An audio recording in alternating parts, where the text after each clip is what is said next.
ఉంటుందో అదే చేయాలి. అంతేగాని బట్టలు ఉతుకుతారు, ఆరేసుకున్న చోట ఆరేస్తారు, అంతేగాని వచ్చి బయట ఆరేస్తారా? ఓకేనా? దీన్ని మాత్రం పాటించాలి. ఎందుకు?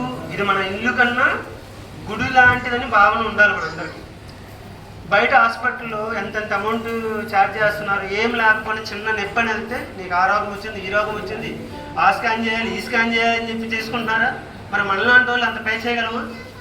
మరి మనకున్న అవకాశాలకి గెలుస్తున్న చోటకు వచ్చి వాళ్ళు ఇబ్బంది పడితే వాళ్ళు మనకి చేయగలరా? వాళ్ళని అరుస్తున్నా, వాళ్ళని తిడుతున్నా వాళ్ళు మనకి ఎలా చేస్తారు చెప్పండి? ఇంత ఫ్రీగా ఇన్ని లక్షలు పెట్టి మంచి ఎక్విప్మెంట్స్ తీసుకొచ్చి మంచి వైద్యం చేస్తూ కదా, అలాంటి వాళ్ళతో మన బిహేవియర్ ఎలా ఉండాలి, మన మాట ఎలా ఉండాలి? మీ ఇంట్లో మీ తల్లిదండ్రులను ఎంత గౌరవిస్తారో డాక్టర్ని కూడా అలా గౌరవించారు. అంతే కదా? డాక్టర్లు దేవుడితో సమానం కదా. ఇప్పుడు దేవుడి దగ్గరికి వెళ్ళినప్పుడు 2 చేతులు దండం పెట్టి డాక్టర్ దగ్గరికి వచ్చి చొక్కాలు పట్టుకోవచ్చా? మీకు వాళ్ళకి ఏమైనా శత్రుత్వం ఉందా? మీ మీద ఏమైనా పగ ఉందా? మీకు ట్రీట్మెంట్ చేయడం కోసమే కదా ఉంది. గ్రహించి ఈ విషయాలు గుర్తుంచుకోమని మనం చేసుకుంటున్నాను. Thank you.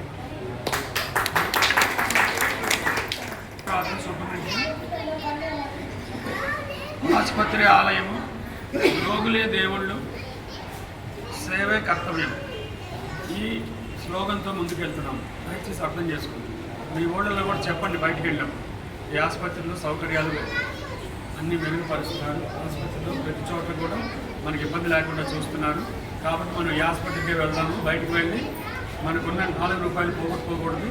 మనకున్న సేవింగ్స్ అన్నీ పోగొట్టుకొని పిల్లలు చదివించుకోవడానికి, లేదా ఏమన్నా మన ఇల్లు కట్టుకోవడానికో, మనం ఇంకేదన్నా పెళ్ళాన్ని నగలు చేయించుకోవడానికో ఇవన్నీ కూడా పోతాయి. కాబట్టి మనం ఇవి సేవ్ చేసుకోవాలంటే గవర్నమెంట్ హాస్పిటల్కి వెళ్ళాలి అనే ఒక తత్వంతో మనం ఉండాలి అని మీరు కూడా మీ ఊళ్ళకి వెళ్ళేప్పుడు చెప్పాలి. అర్థమైందా నా బాధ? అందుకని వారం ఇక్కడ పేషెంట్లు మారిపోతారు కాబట్టి వారం ఒకసారి పెడుతున్నాం ప్రోగ్రామ్. సో కొత్త వాళ్ళు వచ్చి కొత్త వాళ్ళు చెప్పే కొద్దీ ఊళ్ళలోకి వెళ్ళి ఈ ఆసుపత్రిని మంచిగా చాలామంది పేపర్లో చదివి పక్కన వాడు చెప్పు ఆసుపత్రి రావడానికి భయపడుతున్నారు. అసలు ఈ ఆసుపత్రి రావడానికి భయపడక్కర్లేదు. అయితే ఎక్కువ మంది ఉంటారు కాబట్టి మీకు ప్రతి చోట కొంత టైం పడుతుంది.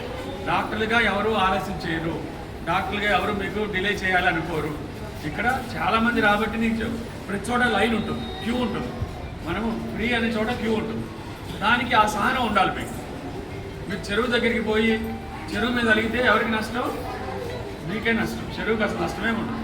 అలాంటి చెరువు లాంటి ఒక గొప్ప ఆసుపత్రి ఇది. ఈ ఆసుపత్రిలోకి వస్తే మీకు అన్నీ తెలియాలని మీకు తెలియజెప్తూ వస్తున్నాము. అన్ని చోట్ల బోర్డులు పెడుతున్నాము. మీరు ఓపీ అంటే ఓపీ అటువైపే ఉండాలి, ఐపీ అంటే లోపల వార్డులో వాళ్ళే ఉండాలి. పేషెంట్ దగ్గర ఒక రోగే ఉండాలి. పేషెంట్ మంచాల మీద కూర్చుంటే ఆ మంచం విరిగిపోతుంది. మళ్ళీ కొత్త మంచాలు నివసించడానికి కొనలేదు గవర్నమెంట్. ఇప్పటికే ఇక్కడ తాకిడి ఎక్కువ ఉంటుంది కాబట్టి ఏదైనా కొన్ని రోజులే పనిచేస్తుంది. మళ్ళీ కొత్త చేసేసరికి టైం పడుతుంది, ఈలోపు గొడవలు అయిపోతుంది. అలా అనుకోకూడదు.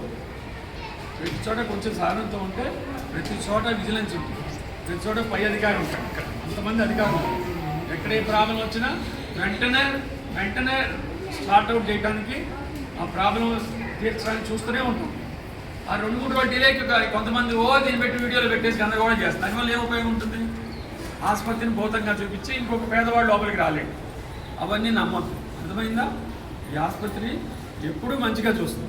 ఈ ఆసుపత్రిలో సౌకర్యాలు అరకొరగా ఉండటం అనేది జరగదు అసలు. ఈ ఆసుపత్రిలో 90% అన్నీ బాగుంటుంది. 10% తాకిడి ఎక్కువ వల్ల ఎన్ని కొన్నా కొత్తవి ఇప్పుడు వాళ్ళు కొత్తవి కొన్నా 2 ఏళ్ళకి అది పాడైపోవచ్చు.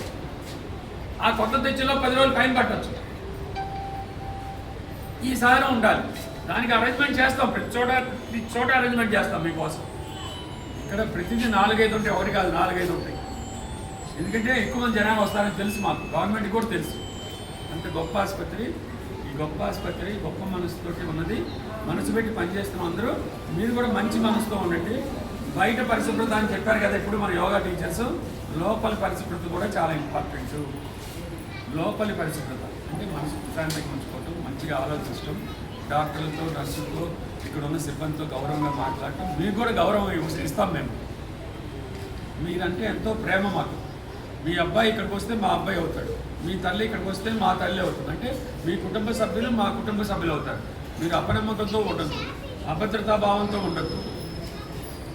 ఇక్కడ నమ్మకంతో ఉండండి. దేవుడు ఇంకా చెప్పారు, దేవుడి దగ్గరికి వెళ్ళినా డాక్టర్ దగ్గర నమ్మకంతో వెళ్ళాలి.